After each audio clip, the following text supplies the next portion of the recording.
Assalamualaikum warahmatullahi wabarakatuh. Jumpa lagi dengan Abasu dari Abasu Channel. Kali ini saya akan membahas tentang Menham yang telah menandatangani pembelian roket dari Turki. Jadi ternyata diam-diam Letnan Jenderal TNI Purnawirawan Prabowo Subianto membeli peluru kendali jarak jauh buatan produsen roket ternama Turki, Roketsan. Rudal yang dibeli itu produk terbaru bernama Kan. Pembelian rudal jarak jauh Kan itu terungkap setelah terjadi kesepakatan dan tanda tangan kontrak antara pihak Kementerian Pertahanan RI dengan Roketsan di Jakarta saat berlangsungnya Indo Defense Expo dan Forum tahun 2022. Bagaimana selanjutnya dan kelanjutannya? Mari saksikan video berikut ini. Check it out.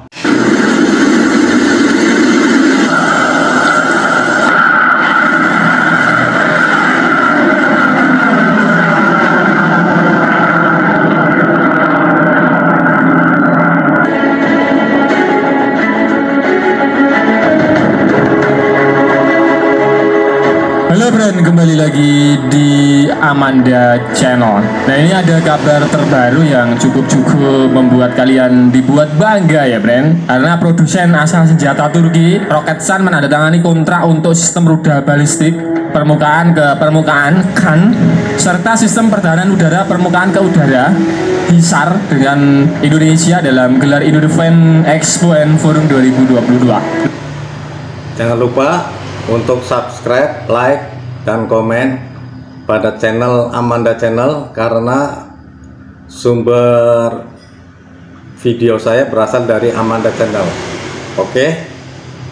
Nah, ini buat sahabat bercanda, sesuai yang Mimin bilang pasti ada kontrak Pak, baru gitu loh. Ya banyak kontraknya ternyata brand. Di sini ada rudal tentunya. Bukan lagi kita bermain-main dengan roket lah brand. Buat mengarahkan ke mana? Negeri Serumbun, iya kan? Jadi kita sudah bermain rudal, negeri Serumbun masih bermain apa ya? Masih bermain but-butan lah bre. Oke, dilanjut. Dalam konteks ini sebuah kontrak ditandatangani untuk sistem rudal balistik Kan dan sistem rudal pertahanan udara HISAR yang dikembangkan oleh Roketsan Turki. Dengan kontrak tersebut, Kan dan HISAR yang diproduksi Roketsan akan dikirim ke Angkatan Bersenjata Indonesia, di mana perusahaan senjata asal Ceko, Excalibur Army, sebagai kontraktor utama setelah Roketsan memberi tawaran kepada Excalibur Army, brand. Jadi tepuk tangan yang meriah. Mudah-mudahan dalam kontrak ini tidak melibatkan yang namanya pembuat puyuh hitam, karena ya kalau sang pembuat puyuh hitam nggak jadi-jadi nanti, brand.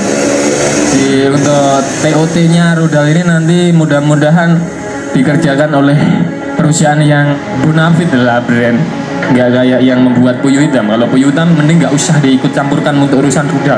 Oke, dilanjut. Indonesia patut diakui harus cepat mungkin mempunyai kemampuan mengoperasionalkan rudal balistik ya kan. Nantinya di masa depan pertempuran hanya ditentukan dari dua alutsista, yakni penggunaan drone dan rudal balistik jarak jauh. Kalau tembak-tembakan tentara jarak dekat gitu sudah nggak zaman lah brand. Sekarang tinggal pencet cus gitu ke Beijing ces gitu. Zamannya pertempuran masa depan. Penggunaan rudal balistik kiranya menjadi hal yang sangat mungkin Indonesia dapat kali ini. Perlu pembaca tahu bahwa saat ini Indonesia cuma mempunyai kemampuan menembak rudal sejauh 300 km. Jarak tersebut didapat karena Indonesia memiliki rudal anti kapal Yakon. Yakon pernah diuji coba di mana ia berhasil menenggelamkan kapal perang XKRI. Setelah itu Indonesia bermain di lini rudal yang daya tembaknya di bawah 300 km. Bahkan rudal naval strike missile yang hendak dibeli jarak tembaknya juga di angka 200 km jauhnya, brand. Sebetulnya ada larangan bila sebuah negara yang tak mampu membuat rudal tak boleh memiliki missile berdaya tembak melebihi 300 km. Hal itu untuk menjaga hegemoni rudal balistik negara adidaya. Aturan ini dibuat oleh rezim kontrol teknologi rudal MTCR. Tapi beda cerita bila Indonesia mampu membuat rudal sendiri dengan TOT dengan Turki ya brand. Entah itu didapat dari transfer teknologi dari negara lain. Nah, intinya bila Indonesia mampu membuat rudal maka bebas mau diberi kemampuan seperti apa. Intinya dalam aturannya negara adidaya itu nggak boleh beli rudal yang jauh-jauh gitu loh. Kalau mau buat rudal sendiri nggak apa-apa, kalau buatan sendiri mau dibuat 1000 kilo gitu lah bre.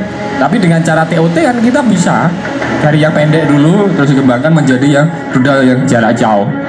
Bila Indonesia bisa bermain di lini rudal melebihi 300 km, maka masa depan industri pertahanan dalam negeri akan cerah, Bren. Jalan menuju kemandirian membuat rudal balistik nampaknya bakal terbuka lebar bagi Indonesia. Baru-baru ini Roketsan Turki membuka kesempatan bagi Indonesia untuk memiliki rudal balistik Kan. Kan merupakan rudal balistik buatan Roketsan. Dikutip dari militarytoday.com, Kan atau dalam bahasa Turki ialah Kan merupakan sistem rudal balistik baru milik Ankara, Bren. Jadi dikembangkan dalam negeri Turki. Pengembangan Kan sebetulnya dilakukan diam-diam oleh Turki, namun pada tahun 2017 silam Turki mempublikasikan Kan. Barat kaget akan kemampuan Turki membuat rudal balistik, Bren. Shock ya, diam-diam sebelumnya nggak punya rudal kok sekarang punya rudal ya. Pasalnya Turki pernah meminta teknologi rudal balistik. Sebagai anggota NATO harusnya Turki diberi bantuan ini, namun malah ditolak Amerika Serikat dan konco-konconya. Turki lantas mencari transfer teknologi dari negara non-NATO. Selama beberapa tahun terakhir, Turki melakukan beberapa upaya untuk membeli rudal balistik jarak pendek dari negara-negara NATO. Namun NATO mengutuk pembelian potensial ini menyebabkan Turki mencari rudal dari negara-negara non-NATO dan memproduksinya di dalam negeri dan terbentuklah rudal Kan.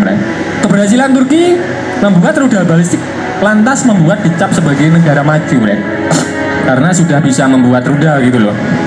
Bahkan Kan sudah menjalani misi tempur dengan menembak sasaran di wilayah Irak pada tahun 2019 lalu. Sudah diuji coba.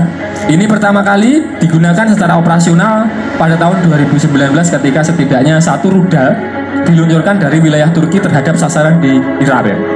Keren guys. Setelah diusut ternyata teknologi Kan didapat dari sistem rudal M20 China, ada bawah Cina. Meskipun memakai teknologi Cina, nyatanya Kan sangat istimewa. Jarak tembaknya bisa mencapai 280 km sehingga lebih mematikan bagi musuh yang ditargetkan. Munisi Kan yang bisa melaju sejauh ini dinamai Bora. Rudal tersebut merupakan lisensi dari Maisil BP-12A China. Yang wajib kalian ketahui, rudal balistik Kan buatan Turki ini dilengkapi dengan GPS dan Inertial Navigation System atau INS untuk menuntunnya menuju sasaran. Jadi sudah ada GPS-nya. Rudal tersebut dilengkapi dengan GPS dan Internal Navigation System. Margin kesalahan rudal ini cuma dalam jarak 30 hingga 50 meter saja. Salah satu yang membuat rudal balistik Kan istimewa ialah saat rudal sudah diluncurkan, operator dapat mengubah arah tembakan. Hal ini sebagai tindakan jaga-jaga. Bila sasaran ternyata bergerak berpindah tempat, maka operator bisa memperbarui data sehingga rudal tetap mengenai target. Jadi sudah kadung meluncur jas gitu, oh targetnya pindah ke rumah kalian gitu, digeser bisa kan saat meluncur. Enak kan, Bre? Kemampuan ini memungkinkan untuk menyerang target yang bergerak. Waktu persiapan peluncuran adalah sekitar hanya 12 menit saja. Kedua rudal dapat ditunjukkan pada target yang berbeda dan ditembakkan dalam mode salvo atau papar militarytoday.com. Sasaran yang jadi makanan Kan sangat beragam, dari pos komando musuh, satuan lapis baja, baterai pertahanan udara hingga garnisun lawan, Bren. Seperti itu. Peran utama rudal balistik Kan adalah untuk melibatkan konsentrasi pasukan dan kendaraan lapis baja serta target penting lainnya seperti lapangan udara, pos komando, baterai pertahanan udara dan fasilitas pendukung. Dalam beberapa kasus, rudal balistik ini dapat digunakan sebagai alternatif bom presisi. Proses perawatan bagi Kan juga cukup mudah dan ergonomis. Roketsan sengaja membuatkan dengan wadah anti korosi, sehingga ia bisa dioperasikan di berbagai medan tanpa takut adanya sistem yang lapuk kena air. Jadi sudah diwanti-wanti oleh perusahaan Turki, kalau kena air bisa nggak anu gitu loh, Bren. Kan dapat dioperasikan 4 awak, Bren. Kendaraan dilengkapi dengan kabin lapis baja 4 pintu yang memberikan perlindungan bagi awak terhadap tembakan senjata ringan dan serpian peluru artileri. Kan juga setanding dengan rudal balistik andalan Rusia yakni Iskander E. Katanya seperti itu. Nah, bagaimana menurut kalian terkait berita ini? Silahkan baku hantam di kolom komentar. Nah, oke, sekian dulu video dari Amanda Channel. Jangan lupa like, share, komen, dan subscribe agar channel ini semakin berkembang dan tentunya bisa bermanfaat bagi kalian semua. Demikian video yang kita saksikan bersama. Semoga dengan kontrak yang ditandatangani antara pemerintahan Indonesia dengan Turki menempatkan produk ke dalam militer Indonesia dalam waktu dekat. Yang pertama adalah KAN, sistem rudal artileri jarak jauh darat ke darat. KAN merupakan sistem artileri yang efektif pada jangkauan hingga 280 km dan berpresisi tinggi di kedalaman medan pertempuran. Untuk pertama kali akan kami berikan kepada TNI AD. Demikian penjelasan dari saya. Wassalamualaikum warahmatullahi wabarakatuh. Jangan lupa subscribe, like, share, komen, dan bunyikan lonceng untuk menantikan video terbaru dari kami. Terima kasih untuk dukungannya kepada channel saya. See you.